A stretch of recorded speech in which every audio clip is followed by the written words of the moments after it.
There is a particular kind of loneliness that arrives not in the absence of someone, but in their presence. You are sitting across from a person who treats you with consistency, who answers your calls, who remembers what you said last Tuesday, who does not disappear for days and return with explanations that feel like riddles. And yet, as you sit there in the steadiness of it all, you feel something unsettling rise in your chest. Not gratitude. Not comfort. Something closer to boredom. Something closer to panic. You begin to wonder if this is what love is supposed to feel like, and the wondering itself becomes a kind of grief, because part of you already knows the answer, and part of you cannot bear to accept it. This is the quiet crisis of people who have learned to associate love with something other than peace. It does not announce itself loudly. It does not arrive with awareness. It simply lives inside the body as a truth that was written long before you had language for it. You meet someone kind, and within weeks you are restless. You meet someone volatile, and within hours you are consumed. The intensity feels like proof. The calm feels like absence. And so you return, again and again, to relationships that leave you hollowed out, convinced that the ache itself is evidence of something real. Why do some people feel bored, empty, or disconnected in healthy relationships, but alive in chaos? The answer is not a moral failure. It is not a matter of self-sabotage in the way we typically understand it, as if you are consciously choosing harm over health. The answer lives deeper, in the architecture of your nervous system, in the way your brain learned to interpret safety and danger long before you could question those interpretations. It is a story written in your body, and the body does not forget. When you were young, love came with conditions you could not predict. Perhaps it arrived in bursts, warm and enveloping one moment, cold and absent the next. Perhaps the people who were supposed to offer you stability offered you inconsistency instead. A parent whose affection depended on their mood. A caregiver whose attention you had to earn, again and again, never certain if today would be the day they saw you or looked past you. You learned to read the room before you entered it. You learned to brace yourself. You learned that love was not a steady thing but a weather system, and you became fluent in storms. Your nervous system, in its relentless drive to keep you alive, began to associate that unpredictability with connection.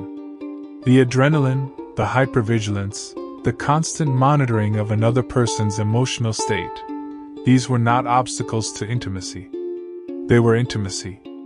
Your brain wired itself around the belief that love requires effort, that it must be earned, that it exists only in the space between anxiety and relief. The relief became addictive not because it felt good in a simple way, but because it felt like survival. Every time the person returned after pulling away, every time the coldness thawed into warmth, your nervous system flooded with chemicals that told you, this is what safety feels like. This is what it means to be chosen. And so, when you encounter a relationship where someone is simply present, where their affection does not spike and crash, where there are no emotional puzzles to solve, your body does not recognize it. It scans for the familiar signals of love, the tension, the uncertainty, the need to prove yourself, and finds none. The absence of chaos registers not as peace, but as emptiness. You mistake the flatness you feel for a lack of chemistry. You tell yourself this person is nice, but something is missing. You do not realize that what is missing is the fear. Consider the relationship that cycles. The one where you break up and reconcile, each time swearing it will be different, each time falling back into the same patterns. The arguments are explosive. The reconciliations are ecstatic. In between, there is a low hum of dread, the sense that something is always about to collapse. And yet you cannot leave. Or you do leave, but you return. Because in those moments of reunion, when the person who hurt you reaches for you again, there is a rush that feels more real than anything else in your life. It is not love.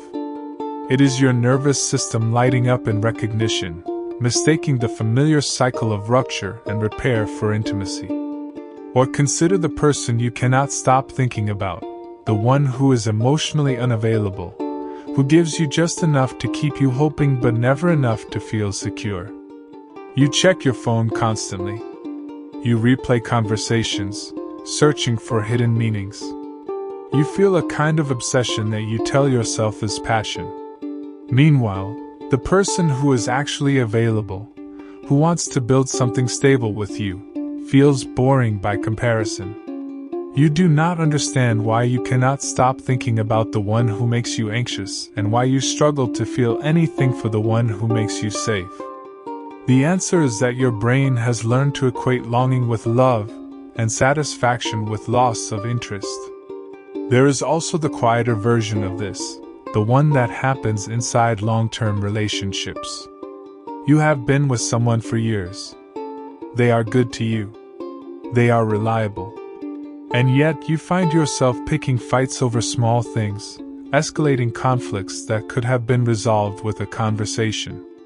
In the aftermath, when you reconcile, you feel close to them again. You feel seen. You do not realize that you are recreating the emotional volatility you once knew, because without it, you do not know how to feel connected.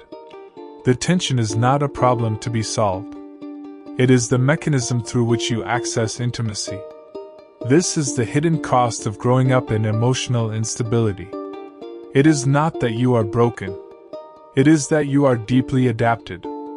Your nervous system learned to survive in an environment where love was conditional and unpredictable, and it became extraordinarily skilled at navigating that terrain.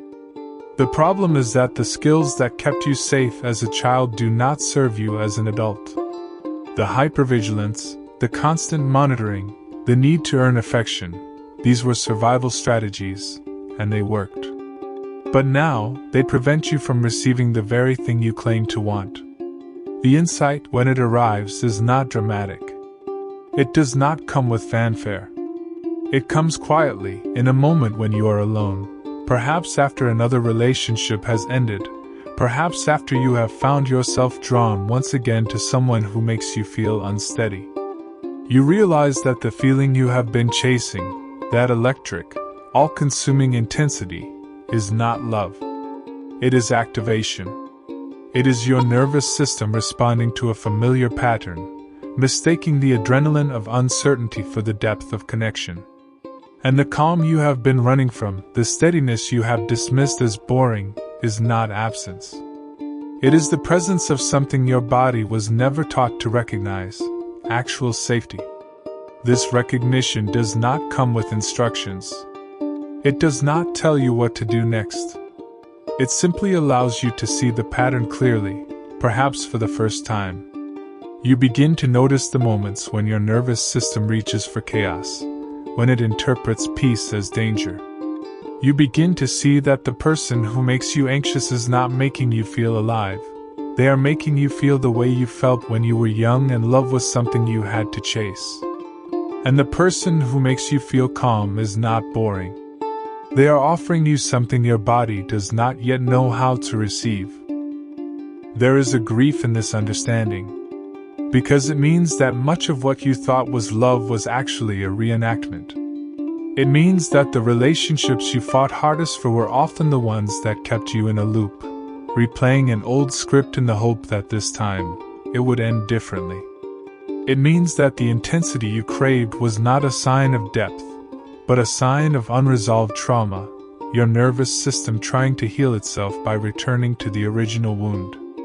But there is also a strange kind of relief. Because if the craving for chaos is not who you are, but rather something you learned, then it is also something you can unlearn. Not quickly, not easily, but slowly, with attention, with the kind of patience that feels foreign at first. You begin to practice sitting with calm and not interpreting it as emptiness. You begin to notice when you are about to create conflict just to feel something, and you pause. You begin to choose, consciously and deliberately, relationships that do not require you to earn love, even though every part of you wants to run. The work is not to stop feeling. It is not to become detached or emotionally flat. The work is to retrain your nervous system to recognize that love does not have to hurt to be real. That presence is not the same as blandness. That someone showing up for you consistently is not a sign that they are less invested, but a sign that they are offering you something your body was never taught to expect. The work is to sit with the discomfort of safety until it no longer feels like danger. Chaos does not mean love. It means your nervous system learned that peace wasn't safe. And now, the quietest, bravest thing you can do is teach it something new.